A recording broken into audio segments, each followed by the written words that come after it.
CCB ಮೈಸೂರಿಂದ 4 ಜನ HBT ಅಫೆಂಡರ್ಸ್ನ ನಾವು ಅರೆಸ್ಟ್ ಮಾಡಿಬಿಟ್ಟು ಈಗ 11 ಕೇಸಸ್ HBT ಕೇಸಸ್ ಏನು ಮೈಸೂರಲ್ಲಾಗಿತ್ತು ಮತ್ತು ಮಂಡ್ಯದಲ್ಲಾಗಿದೆ ಅದನ್ನು ನಾವು ಪತ್ತೆ ಮಾಡಿದ್ದೀವಿ. 4 ಜನ ಆರೋಪಿ ಇದ್ದಾರೆ. 4 ಜನ ಆರೋಪಿಗಳು ಮೈಸೂರವರೇ.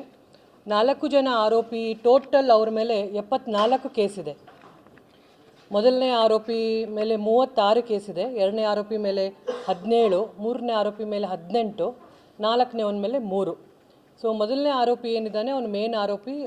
ಅವನ ಮೇಲೆ 21 ಚೈನ್ ಸ್ನ್ಯಾಚಿಂಗ್ ಇದೆ ಕೇಸಸ್ಸು, ಮತ್ತು 14 HBT ಕೇಸಸ್ಸು, ಮತ್ತು ಒಂದು ಬೈಕ್ ಥೆಫ್ಟ್. ಈ 4 ಜನ ಆರೋಪಿಗಳು ಮೈಸೂರು ಮಂಡ್ಯ ಅಲ್ಲದೆ ಶಿವಮೊಗ್ಗ, DK, ಕೊಡಗು, ಹಾಸನ್, ಚಾಮರಾಜನಗರ, ತುಮಕೂರುದಲ್ಲೂ ಸಹ ಅವರು ಸಾಕಷ್ಟು ಕೇಸಸ್ಸನ್ನು ಆಲ್ರೆಡಿ ಹಳೆಯ ಕೇಸಸ್ ಇದೆ ಅವ್ರ ಮೇಲೆ.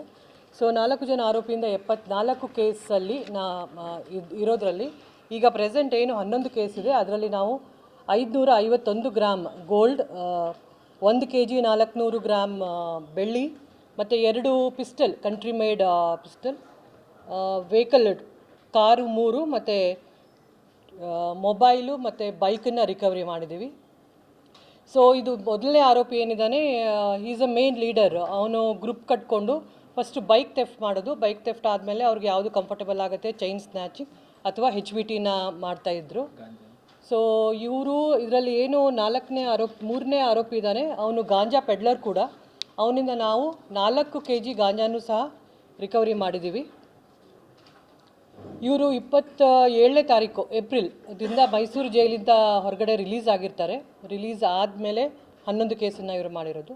ಸೊ ನಮ್ಮ CCB officers, ACB and team inspectors under the guidance of DCP crime and DCP law and order ಒಳ್ಳೆ ಆರೋಪಿನ ಪತ್ತೆ ಮಾಡಿಬಿಟ್ಟು ಒಳ್ಳೆ ಕೇಸಸನ್ನು ಅವರು ಪತ್ತೆ ಮಾಡಿದ್ದಾರೆ ಅಂತ ಹೇಳ್ತೇನೆ.